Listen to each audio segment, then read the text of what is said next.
چې ته پرېږده چې د زړونو تماشې وکړو ملنګه چې نه راځي نو څه لپې جرګې وکړو ملنګه او د دغه خلکو لاره که جدا ده زه جدا ده خو موږ څه وکړو څنګه فیصلې وکړو ملنګه ارمان مې دی چې هغسې د یو بل سره کینو ارمان مې دی چې یو بل ته قیسې وکړو ملنګه ارمان مې دی چې هغسې د یو بل سره کینو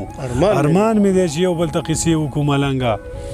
او ټول عمر مو په خپله نوابۍ پورې خندلي راځه چې اوس پردو چنو ته شپې وکړو ملنګه ټول عمر مو په خپله نوابۍ پورې خندلي راځه چې اوس پردو چنو ته شپې وکړو ملنګه چې تیر نه وځي په سپکو خلکو ننګ چرته ونه کړي کردار ګوره باور د چا په رنګ چرته ونه کړي او ابۍ دې الله وبخي اکثر به یې ویلې خبرې وړه بچي خو چې جنګ چرته ونه کړي چې د مور د امیدونو دیوالونه دې وران نشي پیسې دې په اور وسوځي خو ورونه دې وران نشي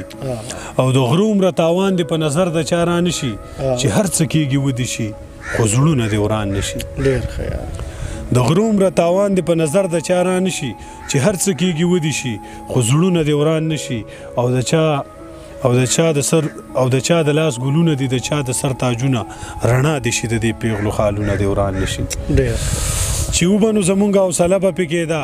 نرانو ګینې هره تجربه به پکې ده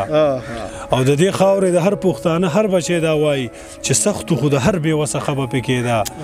او اوس هېڅ نشته یو وخت و چې په تور تاخ کې به پروت و تصویر خو زمونږ ګزاره به پکې ده چې دا منمه چې ژوندی به ترې راوځي خو په مخ کې به یې وینه پاتې نه وي چې شروع شي نو د خپل حد نه سیوا وي خو چې سر ته رسې مینه پاتې نه وي ډېره زیاته مهرباني نادان صاحب څه پیغام لرئ ولس ته نادان صاحب مننه ستاسو هم او ستاسو د ټولو کتونکو هم مننه او پیغام خو دغه دی زما ټولو پښتنو ته ټولو کتونکو ته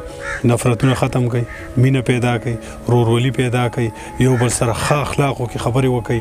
او ښه ژوند تیر کړئ او تعلیم حاصل کړئ رڼا حاصله کړئ هر چېرته چې خوشحاله اوسئ او آباد اوسئ ډېره مهرباني نادان صاحب ستاسو دغه یو شعر کې هم ډېر لوی پیغام و چې تاسو ویل چې ابۍ دې الله وبخي هغې به دا خبره کوله چې خبرې وړه خو چې جنګ ونه کړي زما په خیال د دې نه غټ پیغام نشي کېدی زما سره امتیاز نادان په دعاګانو کې یاد ساتئ آباد او ښاد او بریالي اوسئ